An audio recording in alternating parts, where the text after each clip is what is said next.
If you type knife attacks London into YouTube, you will get more than 30 videos exposing to the world the rampant violence on the streets of London. This is a classic example of progressives in action, destroying capital cities wherever they go.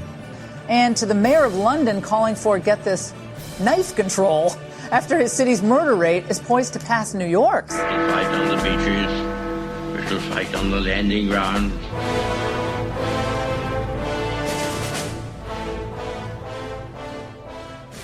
Thank you for joining us. You are listening to A Radio, and this is the Morning Moment. We're on weekdays, 11:45 Eastern. Follow us on Spreaker.com and click on the like button. I'm going to read some headlines, some titles, for just one town, one city in the UK. It claims that dubious title of being, quote, progressive. It also claims to be tolerant and forgiving and open, but clearly their openness is having an unwelcome side effect. This is the capital city of London, a city with a vast array of cultures and ideas. In my humble opinion, a vast, sprawling urban mess. Oh, I can say that because I was born there. Well, sort of. That's the point. It's sprawling. The place has grown to such an extent that when I was born, it wasn't even part of London.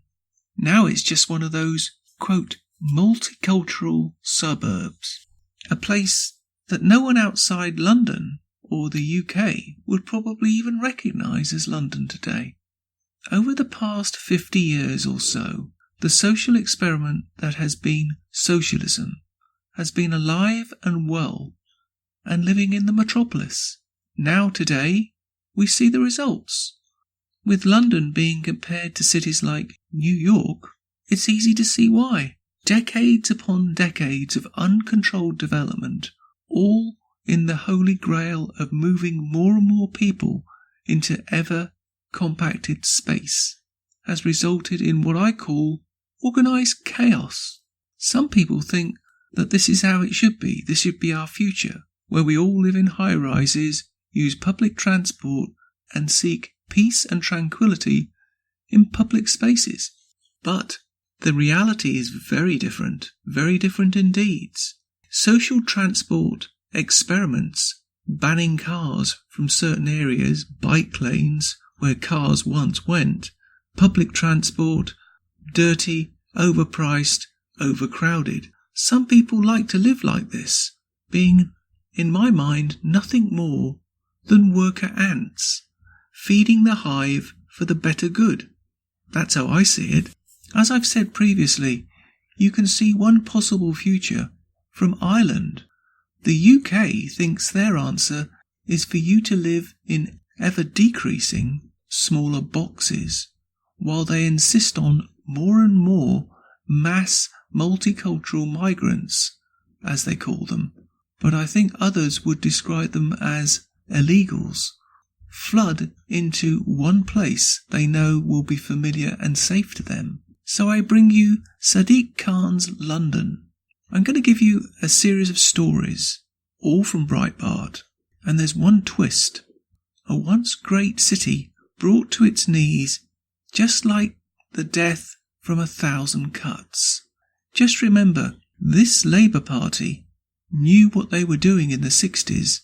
They claim they didn't, and how many of those old-timers have said publicly in their posthumous memoirs they had no idea it would turn out like this. Didn't they? Do you really believe that? Here's the first piece. It's entitled Khan's London, 2 shot dead and 3 young girls stabbed in a bloody weekend. Police in London are investigating 4 suspected murders carried out over the weekend, including fatal shootings and a string of stabbings. A 44-year-old man was arrested after a mother and 3 children, all aged under 12 according to the BBC, were stabbed in their home in the borough of Enfield. North London, on Saturday, sustaining very serious injuries, unquote, which have left an 11-year-old girl in a critical condition. 2 people were stabbed in a separate incident in Hounslow, West London. 2 men in their 20s and mid-30s, with one now stable, but the other in critical condition. Also on Saturday afternoon, a man and a woman being arrested in connection with the incident. These incidents follow 2 more stabbings reportedly inflicted over the course of a fight near Forestdale Primary School in Croydon, South London, on Friday night, for which a man in his 20s was arrested and then released under investigation.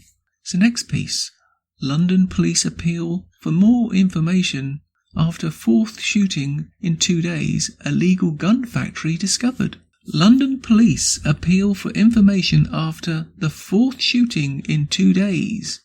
2 men were arrested Tuesday night after a shooting near Rayners Lane station in London, which saw 2 injured, with Britain's capital city seeing a total of 4 shooting incidents in just 2 days. A shooting victim in his 30s in Wembley, northwest London, was less fortunate, dying from his injuries shortly after being transported to hospital from the scene of the crime near a local mosque on Friday. He was the first of 2 deadly shootings over the course of the weekend, with another man in his 20s being shot dead on Sunday in Leighton, East London, reportedly after an altercation with 2 suspects, also in their 20s, who were also injured and taken to hospital for treatment. Quote, "This incident will no doubt alarm and shock those in the local community, especially coming so soon after a fatal shooting in Wembley on Friday night," admitted Inspector Sammy Estier of the Metropolitan Police. Here's our next piece. UK knife crime at a 9-year high, fatal stabbings, highest level on record. Knife crimes have risen to a 9-year high, with the number of fatal stabbings in England and Wales at its highest level since 1946. The weekend also saw another suspected killing in Wembley, a man with serious head injuries being pronounced dead at the scene at Brent River Park Sunday night, although it's not clear how his injuries were inflicted, and 2 more reported shootings. One involved firearms discharge at a shop in Harrow, northwest London on Saturday, in which nobody was injured, and another saw a man shot in the arm in Brent, also in northwest London, with police finding 4 casings and a car with a bullet hole in the windshield at the scene. The 4th suspected killing involved a woman in her 50s who was found dead in a garage in Blackheath, South London, and is the least imminently explicable of the killings. Police say the cause of death has not been determined, but the woman was found with injuries suggestive of third-party involvement. Don't you just love the British expressions? I hate them, I really do. The next piece. London Mayor Sadiq Khan rips Trump for LGBTQRSTUVWXYZ. That's me putting that in. Policies. We shouldn't be rolling out the red carpet. Friday, London Mayor Sadiq Khan said his city should not roll out the red carpet for President Trump because of his LGBTQ etc. policies. He said, "It's important we have close relations with the USA and with the President of the USA. What we shouldn't do is be rolling out the carpet for somebody whose views we disagree with so much." He continued, "I'm marching tomorrow in Pride. I will speak with the LGBTQ ... people community in America, but also here and across Europe. One of the consequences they are facing is some of the language he has used, some of the policies he has espoused have had a real effect on the LGBTQ community in America." Is that right? Maybe you should be concentrating on, I don't know, stabbings in your city? Just saying. And here's the next piece. It's entitled Cairns, London, unborn baby critical after delivery at a pregnant mother's murder scene. Yes, you heard that right. An unborn baby of a pregnant woman stabbed to death at her Croydon home, South London, is in a critical condition after being delivered by emergency services at the murder scene.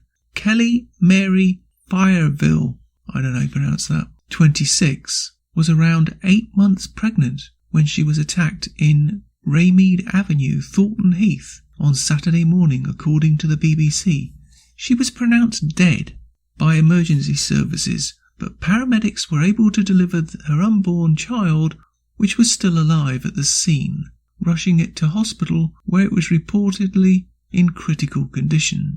And here's a quote: "Our sympathies go out to her devastated family. They are being supported by specially trained officers following this awful event. I would also ask that they are left alone at this time as they come to terms with the enormity of what's happened." Officers have arrested a 29-year-old male, notice there's no name, on suspicion of murder, who is currently being detained in South London Police Station, while previously arrested 37-year-old male was released under investigation pending further inquiries. And then there's a piece giving numbers that you should contact, which I'm not going to bother to read out because it's not of relevance to us.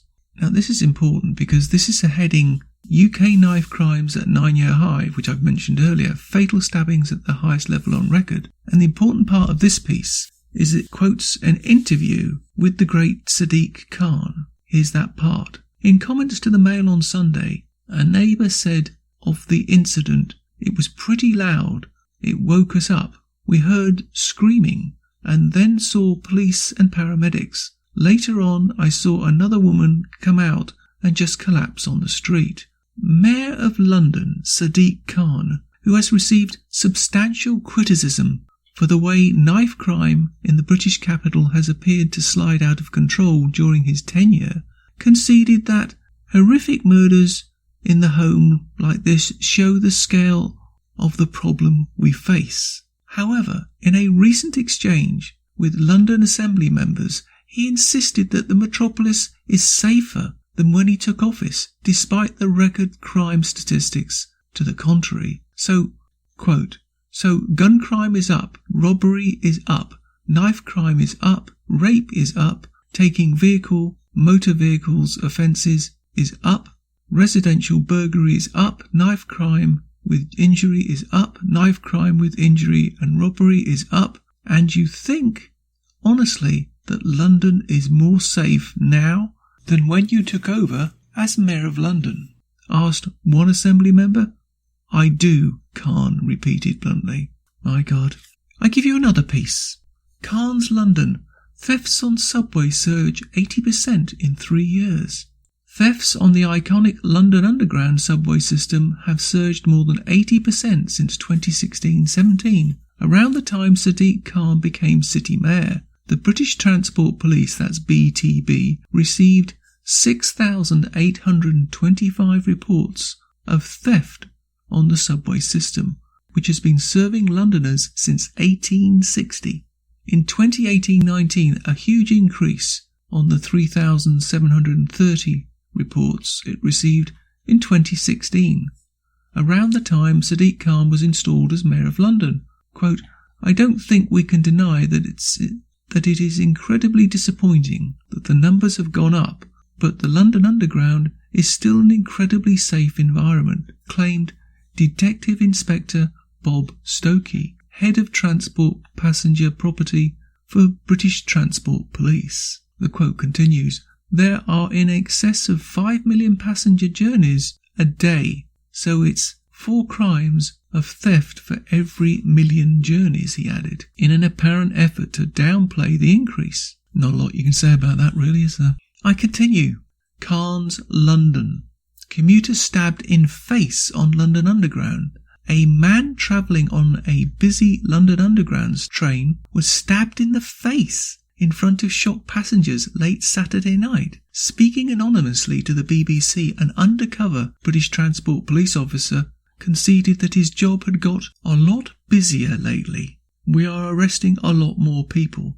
The officer added that in the 14 years of doing pickpockets, I've never known it as busy, and intimated that some of the thieves he was arresting were criminals from Europe, taking an advantage of the European Union's unlimited, effectively unvetted free movement migration regime to indulge in a last-chance saloon pickpocketing spree ahead of Brexit, which is expected that the United Kingdom might introduce meaningful border controls. I wonder what he's trying to say there. Can't imagine. While mainstream media coverage of these new theft figures offered no information on the background of the thieves responsible, journalists have in the past indicated that immigration has been a major driver of such crimes, with Romanian nationals accounting for more than half convicted pickpocketers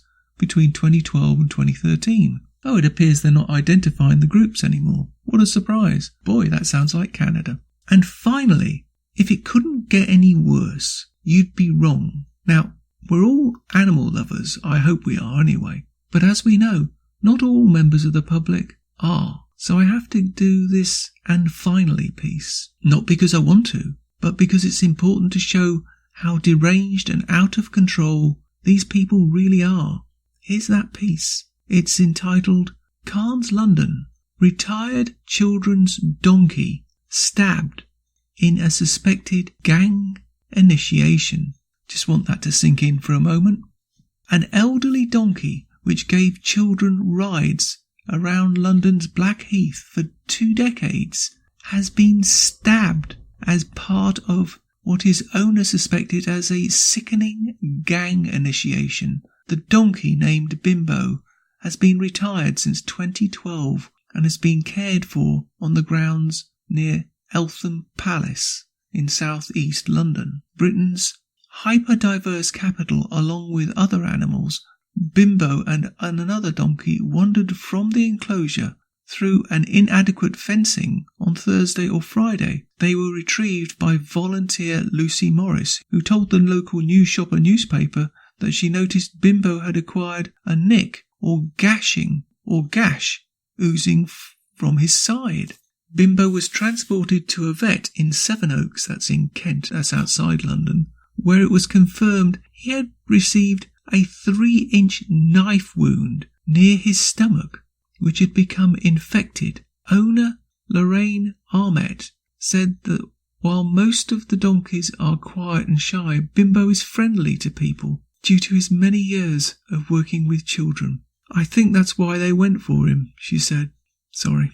"It's absolutely despicable. I don't know why anyone could do something like this to a defenceless animal," Miss Armett said.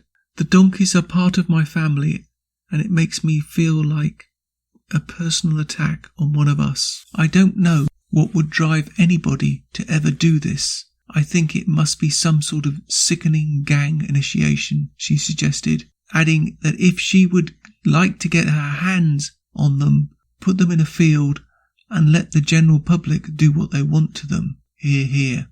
A crowdfunding page to pay for Bimbo's veterinary bills, improve his enclosure fencing and possibly install security cameras has been set up. Here we go. Violent gang initiations are a known feature of an underclass culture in modern Britain, with a 15-year-old convicted in 2017 of inflicting a life-changing and almost fatal wound on another teenager in St Anne's during an initiation stabbing for which he received a short 2-year detention order. The Chingford Hall E4 gang, which terrorises Britain's most dangerous streets, alongside the Albanian-led Selrak gang in Walthamstow, north-east London, is also reported to use street fighting and robbery as an initiation rites into the gang.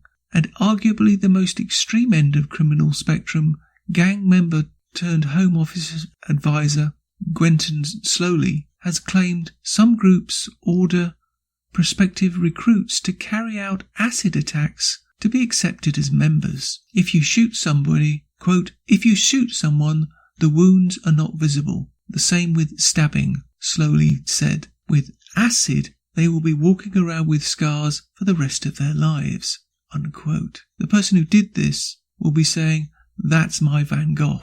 Gee whiz, man.